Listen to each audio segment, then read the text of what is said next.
Okay, I think the next thing that I remember of is that Marguerite was engaged at the time, and she was living with us. Anyway, Martin came down to pick me up when we were going to go to a party, which was pretty near the very last parties there were. And Marguerite and Arlene James wanted to go with us, so we probably drove up into Cheyenne County to friends that he knew, and we got up there, and nobody showed up for the party. So then we knew where there was a house dance, and I think maybe this was the last house dance in a home that we went to. Well, it was probably 10 or 15 miles down to it, so we drove down there. And Martin and I did get out and go in and dance around, dance in a square dance, but I don't think Arlene and Marguerite ever got out of the car. And all told, I imagine we made a 50-mile trip, but at least we had a good ride out of it, and so that was the end of that. Well, then there was another party came up, and it was in Colorado, and Betty and I think that was the only only party that I can ever remember Betty going to, but she and Arlene James went over, and this was, like I say, was in Colorado, and Betty met a guy in Colorado, so I guess Arlene drove home by herself, and this kid brought Betty home, and come to find out why Dad and his dad were close friends and so on, but Betty went with him a few times. He was a pretty nice kid, and I thought, yeah, they go and have fun, and I'm stuck home with tonsillitis. Okay, then there was one more party after that, and we had to be 15 or 16, pretty close. I know, because Thelma had her driver's license. Anyway, she and her folks came up, and the folks were going to play cards together, us, them and Pettibones, while we went to the party. Well, Joanne, in a way, was kind of like I was. If she wanted to go to the party or go somewhere with us, she got to go. So I can't remember her going with us, but evidently she did. Or anyway, she got to this party some way.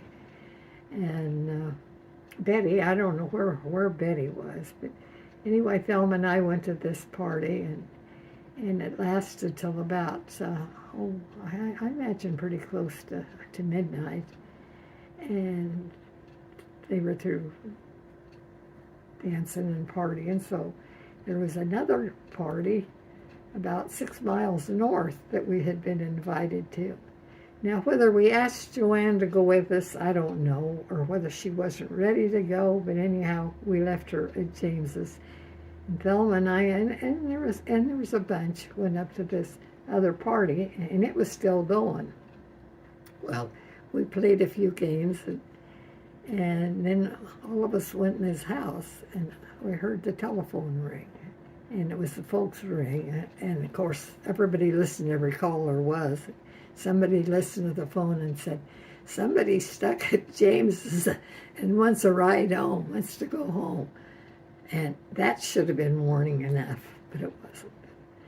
And I'm sure Dad and Claire's pinochle game probably came to an end, and they went and got Joanne and came back.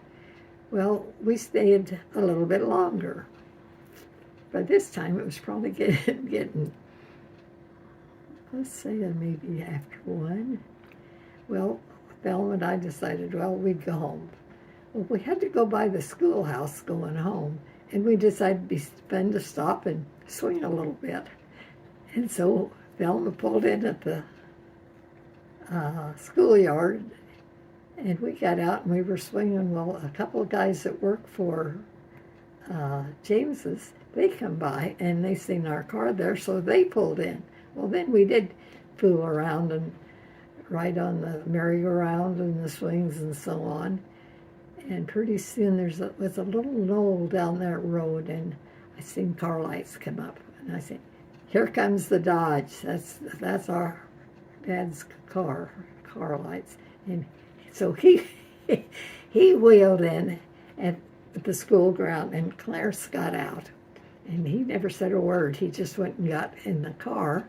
And Thelma and I both I went and got in the car with Dad, and Thelma did too. I don't know why she didn't ride with her dad, but I've got a good idea why.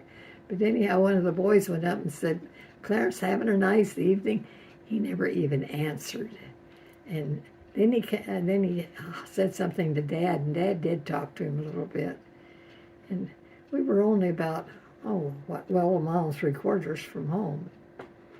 And usually when Thelma and I got in trouble with something, or I don't know what, but anyway, it was always Celia and Dad that we were in trouble with. But this time it was Mother and Clarence. They were unhappy. And the only things they said going home was Dad said, "Did you have a good time?" And of course we had. Well, when we walked in, Mother was mad. She said, "I don't care if you stay out all night, but you could at least brought that car home so these people could have went home." And she was still pretty mad at me the next day. And Joanne was furious. She said, "They put me in," and it turned out it was their living room. "They put me in this room." And Jesse James was kind of a hunter, and he'd been to Alaska, and they had a couple mounted bear heads hanging on the wall, or on the wall. And I remember the bear heads and a deer. And Joanne said, "They put me in this room, and all these big old heads looked down at me." She said, "It was too scary." Joanne was mad at me for 3 or 4 days. And I think that was the last party that I went to.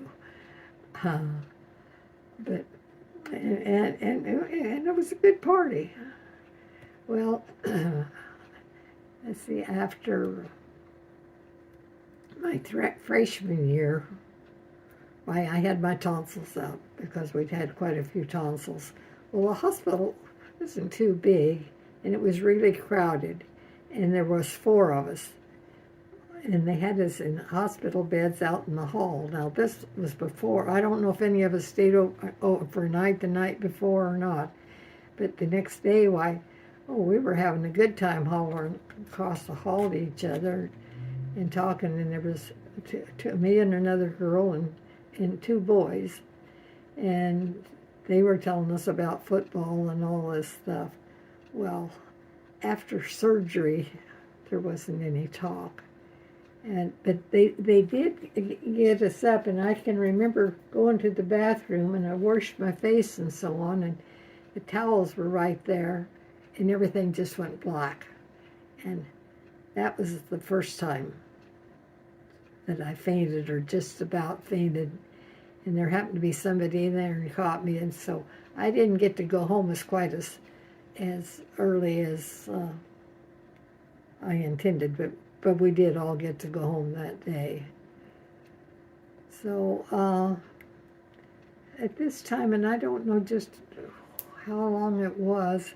Larry Bill was born in 1941, and of course he was the darling little baby, and he was a good baby. And I got to babysit him when the folks had come to town to either go to an Elks meeting or a church meeting, or just do shopping. They'd bring him down, and I'd get to keep him. He was the neatest little kid, and when he was 2 or 3, if he got in trouble with one sister, he knew he had another sister that would stick up for him. But I'll have to tell you, when we were, I'd probably started high school, but Betty and I can't remember Joanne, but Betty and I had these dishes to do. And the dishes did take forever to do, because every time we heard a song that we liked, we'd go dance. But anyhow, Larry, at this time, he was, I don't know, he must have been 3. But anyhow, we do a lot of talking about what we'd done or what we'd done. And Betty was probably 13, and I was 15, and she had a lot to tell me, and I had a lot to tell her. Well, Larry, he always stood at the end of the brain board where we were and listened. And every night, it seemed like every night, he'd say, "Dad, did you know?" And we'd hold our breath because we did not know what Dad didn't know, and he'd tell us. And he even would tell on Joanne, and Joanne was holding her breath for him going to tell us something on her. And of course, the Dad would always say, "No, I didn't know." So, but anyway, he was a nice little brother, and so well, let's see. We'll go back to the freshman year, I guess, in school. That year, they had iron drives, metal drives for the war effort, and if a farmer had to get rid of some old machinery, or if anybody had any iron they wanted donated, why they'd haul it in. But what they did was that us high school kids go pick it up, and there was a competition between classes. And if you went to pick up any of this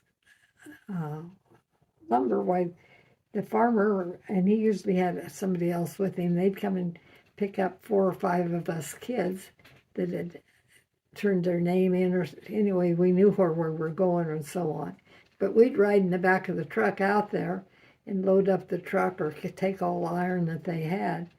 And then when we got back to town, they'd weigh it and put down what class sponsored this, or who sponsored it, or whatever, or donated it, or whoever. And that was one thing the freshman class could do. And I don't know whether it was because there was more farm kids, or whether it was because we got out of school that time that we went to pick up stuff. But anyhow, our class did seem to excel in that. We usually had more iron collected than the rest of the classes did. About this time between my freshman, I think the first of the sophomore year, my friend Dorothy, that would have been my roommate, she got married, and in her junior year had a little baby boy. And I don't think his dad ever saw him, because he was one of the first ones killed from Goodland. I can't remember for sure how, but I think that the plane that he was flying in, he didn't fly, but he was in a plane, I think, and the Germans shot it down. Anyway, he was killed in Germany. And a lot of the kids were getting engaged and married at this time, but they never had a home together. And Dorothy dropped out of school in her first of her junior year, and just lost contact after her. But she was always a friend until the sophomore year was the last that I'd seen her.